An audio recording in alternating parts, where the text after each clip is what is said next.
آج امت مسلمہ میں جتنے مسائل ہیں اور جتنی دقتوں سے یہ امت دوچار ہے، ان میں سب سے بڑھ کر سب سے اہم ترین جس مشکل کو ہمیں فوراً اس کا حل تلاش کرنا چاہیے، وہ ہے کہ ہم ہمارے درمیان ایک ایسے قائد، ایک ایسے لیڈر کو بنائیں، تیار کریں جو ہماری تمام صلاحیتوں کو جوڑ کے ان سے فائدہ اٹھا کے امت کے شیرازے کو دوبارہ جوڑے۔ آج امت مسلمہ میں لوگ کہتے ہیں کہ بھائی ہمارے پاس پیسوں کی کمی ہے، دولت کی کمی ہے۔ میں خاص طور پر میری گفتگو ہندوستان کے پس منظر سے کر رہا ہوں، ہندوستان کو سامنے رکھ کے اس موضوع پر گفتگو کر رہا ہوں۔ جو لوگ یہ کہتے ہیں کہ ہمارے پاس مال کی کمی ہے، ہمارے پاس دولت نہیں، تو میں کہوں گا کہ غلط۔ اللہ کی نعمتیں آج بھی ہماری امت پر نچھاور ہیں۔ ہمارے درمیان آج بھی بڑے بڑے مالدار ہیں جو غیروں سے کم نہیں، مخالفین سے کچھ کم نہیں ہے۔ اللہ نے کافی دولت دی ہے، اور ہمارے ہندوستان کے آس پاس ایسے عرب ممالک ہیں جو ہم سے اسلام کے نام سے جڑ سکتے ہیں۔ مسلمانوں کے پرچم تلے اسلام کا نام لے کر خود بخود وہ جمع ہو جا سکتے ہیں۔ ان کے پاس جو دولت ہے اسے بیان کرنے کی ضرورت نہیں۔ تو دولت جس کی فقدان کی شکایت کی جاتی ہے، یاد رکھنا دولت کی کوئی کمی نہیں ہے الحمدللہ، اور دینے والوں کی بھی کوئی کمی نہیں ہے الحمدللہ۔ امت میں آج بھی وہ شعور، وہ بیداری موجود ہے، انکار نہیں کر سکتے۔ اب بعض لوگ یہ کہتے ہیں کہ بھائی ہمارے درمیان پڑھے لکھے انٹلیکچوئلز کی کمی ہے، کہتے ہیں کہ ہمارے درمیان ہوشیار سمجھدار لوگ نہیں ہیں، ہمارے درمیان عہدے دار نہیں ہیں۔ میں کہوں گا کہ ہماری جو نسبت، ہمارا جو پرسنٹیج ہے ہندوستان میں، اس کے حساب سے اللہ نے اس باب میں بھی، اس جگہ بھی ہمیں اللہ نے پیچھے نہیں ڈھکیلا۔ عہدوں میں ہیں، اچھے خاصے عہدوں میں ہیں، آپ پولیس کہیے، آرمی کہیے، ایگزیکیوٹیو ڈپارٹمنٹس کہیے، جہاں کہیں بھی کہیے، وہاں پر مسلمانوں کی تعداد ان کے پرسنٹیج کے حساب سے اگرچہ کہ تھوڑا کم ہو لیکن ہے الحمدللہ۔ اگر کوئی یہ کہیں کہ بھائی ہمارے امت میں ہماری عبادت گاہوں کی کمی ہے، تو اب جانتے ہیں یہ بھی شکایت بھرپور نہیں ہے۔ تو اللہ سبحانہ و تعالیٰ نے امت مسلمہ کو جو ہندوستان میں رہتے ہیں، انہیں اللہ نے اپنی پوری نعمت دی ہے الحمدللہ۔ کوتاہی ہمارے پاس ہے، ہم نے وہ کام نہیں کیا جو ہمارے مخالفین نے کیا ہے۔ ہمارے مخالفین نے کیا کیا؟ ہمارے مخالفین جو ہیں، ہمارے اسلام اور مسلمانوں کے جو دشمن ہندوستان میں سر اٹھا رہے ہیں اور ننگا ناچ ناچ رہے ہیں، اور ہر بار اسلام کا نام لیتے ہیں، مسلمانوں کے معاملات میں دخل اندازی کرتے ہیں، انہیں گویا کہ اسلام اور مسلمان دونوں ان کے لیے ایک اہم سبجیکٹ ہے جن کے بنیاد پر وہ ووٹ بٹور سکتے ہیں، ووٹ جمع کر سکتے ہیں، اور ہمیشہ یہی رٹا لگا رہتا ہے کہ مسلمان مسلمان، اسلام اسلام۔ کبھی یہ کہتے ہیں کہ آپ پڑوسی ملک چلے جائیں، کبھی آپ کے دین میں دخل اندازی کرتے ہیں، کہتے ہیں کہ بھائی اذان کی آواز پسند نہیں آتی، آپ کی نمازوں کی آواز دور دور تک پہنچتی ہے، لوگوں کو ڈسٹرب کرتی ہے۔ کبھی یہ کہتے ہیں کہ بھائی آپ کے پاس جو طلاق کے مسائل ہیں وہ ہمارے ساتھ چل نہیں سکتے، کبھی وقف کے مسئلے کو لاتے ہیں، کبھی مساجد کے مسائل کو لاتے ہیں۔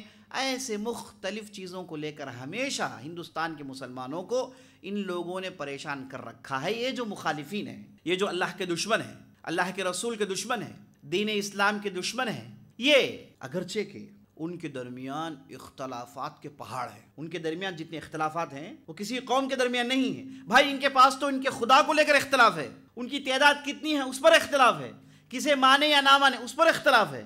کوئی کسی کو خدا کہتا ہے، کوئی کسی کو خدا ماننے کے لیے تیار نہیں، کوئی کسی کو خدا کہتا ہے تو دوسرا اسے شیطان کہتا ہے۔ جتنے کنکر اتنے شنکر، ہے نا، ڈھیر ساری خدائیں ان کی، لیکن اس کے باوجود آپ دیکھتے ہیں کہ مل گئے ہیں، اس کے باوجود آپ دیکھتے ہیں کہ مل گئے ہیں۔ ذات پات کا خطرناک سسٹم ہے، اس کے بغیر ہندوازم کا وجود نہیں۔ ذات پات کا جو سسٹم ہے وہ ہونا چاہیے، وہ نظام ہونا چاہیے کہ وہ اونچلے طبقے کا ہے، فلاں نچلے طبقے کا ہے، وہ ابھی گیا گزرا ہے، وہ تو انسان ہے ہی نہیں، وہ کیسے ہمارے بغل میں کھڑا ہو سکتا ہے؟ اسے چھونا اچھوت ہے نا۔ یہ جب تک لوگوں کے درمیان فرق نہیں کر سکتے، یہ اپنا وجود باقی نہیں رکھ سکتے، اپنا ایگزسٹنس ثابت نہیں کر سکتے۔ تو ڈھیر سارے اختلافات ہیں، ایسے اختلافات کہ دونوں آپ دیکھیں گے کہ الگ ہی مذہب کے ہیں، الگ ہی خیالات رکھتے ہیں، دونوں کے پاس کھانے پینے کی چیزیں مختلف ہیں، رہن سہن کے اختلافات ہیں، اور ان کی تہذیبیں مختلف ہیں، لیکن انہوں نے ایک کام کیا۔ وہ کیا کام کیا؟ اپنے تمام اختلافات کے باوجود انہوں نے ایک ایسا لیڈر کھڑا کر دیا، اگرچہ کہ وہ مانتے ہیں کہ یہ بیوقوف ہے، اگرچہ کہ وہ مانتے ہیں کہ اس کے اندر وہ کیپیبلٹی نہیں ہے، اگرچہ کہ مانتے ہیں کہ اس کے اندر وہ صلاحیت نہیں جو ہمارا بڑا بن سکتا ہے، لیکن انہیں ایک بڑے کی ضرورت تھی، انہیں ایک لیڈر کی ضرورت تھی، اور اسے انہوں نے کھڑا کیا اور آس پاس جمع ہو گئے، آس پاس جمع ہو گئے۔ اب ان کے لیے ایک اتھارٹی پیدا ہو گئی نا، ان کے لیے ایک ایسا شیلٹر پیدا ہو گیا، اگرچہ کہ وہ ٹوٹا ہوا ہے، اگرچہ کہ وہ پھوٹا ہوا ہے، اگرچہ کہ وہ ناکارہ ہے، لیکن ہے نا شیلٹر۔ اور ان لوگوں نے پوری کوشش کی کہ امت مسلمہ کے لیے کوئی شیلٹر نہ ہو، ان کا کوئی بڑا نہ ہو جو ان تمام لوگوں کو جوڑے اور یہ اس کے پاس رجوع کریں اپنے مسائل کو لے کر۔ پہلے انہوں نے اس اتھارٹی کو ختم کیا، اور مسلمانوں کو اتھارٹی ختم کرنے کے بعد یہ کہا گیا کہ بھائی آپ کے اندر بہت سارے اختلافات ہیں، کوئی شیعہ ہے تو کوئی سنی ہے، کوئی بہرا ہے تو کوئی بریلوی ہے، کوئی دیوبندی ہے، کوئی وہابی ہے، کوئی سلفی ہے نا۔ کہا کہ بھائی تم لوگ الگ الگ ہوئے، بٹے ہوئے ہو۔ اب ہمیں یہ لوگ پاٹ پڑھا رہے ہیں کہ ہم بٹے ہوئے ہیں، اب ہمیں یہ لوگ سمجھا رہے ہیں کہ تمہارے درمیان اختلافات ہیں۔ اللہ اکبر! ہماری امت میں جمع ہونے کے لیے شروع سے لے کے آخر تک پورے اسباب ہیں۔ ہم نمازیں جمع ہو کے پڑھتے ہیں، ہم ایک اللہ میں اختلاف نہیں کرتے، ہم ایک رسول کی اتباع میں اختلاف نہیں کرتے، ہمارے پاس صحابہ کی جماعت مقدس ہے، ہمارے پاس ایک ہی کتاب ہے جو اللہ کا کلام ہے، اور ہم نبی صلی اللہ علیہ وسلم کی احادیث کی پیروی کرتے ہیں۔ ہمارے پاس جمع ہونے کے لیے پورے اسباب ہیں، اور ان لوگوں نے جن کے پاس طاقت ہے، ان لوگوں نے آپ کی اتھارٹی کو ختم کیا، آپ کے ہیڈشپ کو ختم کیا، آپ کے لیڈرشپ کو مار دیا، اور اس کے بعد آپ کے اختلافات ظاہر ہونے لگے۔ انہوں نے اپنا لیڈر کھڑا کر دیا، اپنے اختلافات چھپ گئے، ہے کہ نہیں؟